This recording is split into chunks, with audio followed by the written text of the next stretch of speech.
What if I told you that one of the world's oldest belief systems never began as a religion at all?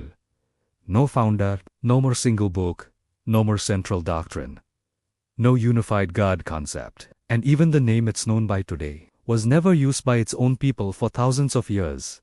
Tonight, we are not here to attack belief. We are here to question definitions, to separate faith from history, and to ask a dangerous but honest question: is Hinduism truly a religion or a label created by history, geography, and outsiders? For most people, Hinduism feels ancient, immovable, eternal, something that has always existed. But when historians began to study it seriously, they ran into a strange problem.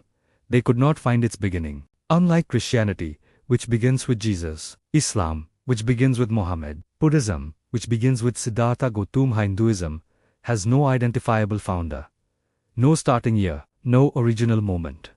Instead, what scholars found was something far more complex. A vast collection of regional rituals, philosophies, tribal customs, local gods, social laws, and oral traditions that existed independently across the Indian subcontinent for thousands of years, long before the word Hinduism ever appeared. In fact, the word Hindu itself does not come from any sacred Sanskrit text. It comes from geography. Persian invaders used the word Sindhuda, in this river, to describe the people living beyond it. Over time, Sindhu became Hindu. It described where people lived, not what they believed. As centuries passed, this geographic label slowly transformed into a religious identity, but not from within. Early Hindu scriptures, like the Vedas, never mention Hinduism. The Rig Veda, one of the oldest texts known to humanity, does not claim to represent a religion called Hinduism. It contains hymns, some spiritual, some cosmic, some ritualistic, addressed to multiple deities, many of whom later faded from worship entirely. There is no centralized theology in the Vedas, no singular concept of God, no universal moral law binding all followers. Instead, there are contradictions: monism alongside polytheism, ritualism beside mysticism, devotion next to skepticism. Even later texts, like the Upanishads, openly question the gods themselves, asking whether any deity truly exists or whether ultimate reality is impersonal. This internal disagreement is not accidentally, is structural. When scholars examine what defines a religion, certain criteria appear repeatedly: a founder or founding moment, a defined theology, a recognized scripture, a unified moral framework, and a shared identity among followers. Hinduism challenges every one of these. There is no agreement on God. Some schools are polytheistic, some monotheistic, some pantheistic, and some openly atheistic, like Samkhya philosophy. There is no agreement on scripture.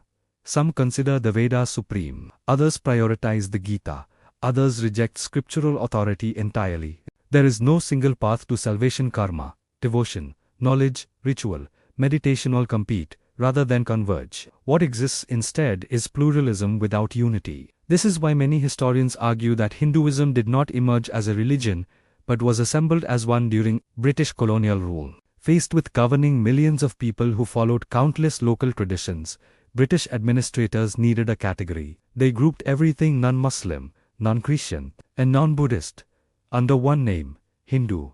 Legal systems, census records, and educational frameworks reinforced this label until it became internalized. What was once a mosaic of practices became, slowly, an ism. Even prominent Indian thinkers acknowledged this.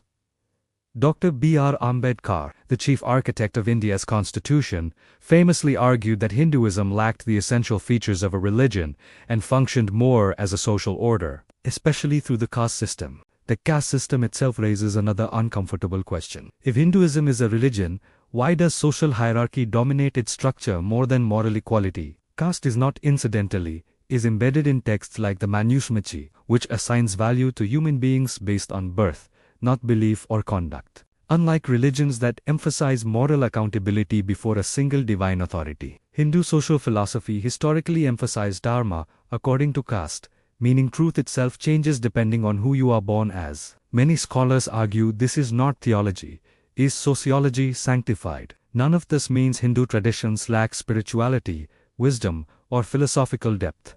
On the contrary, Indian philosophy has profoundly influenced global thought: yoga, meditation, metaphysics, consciousness studies.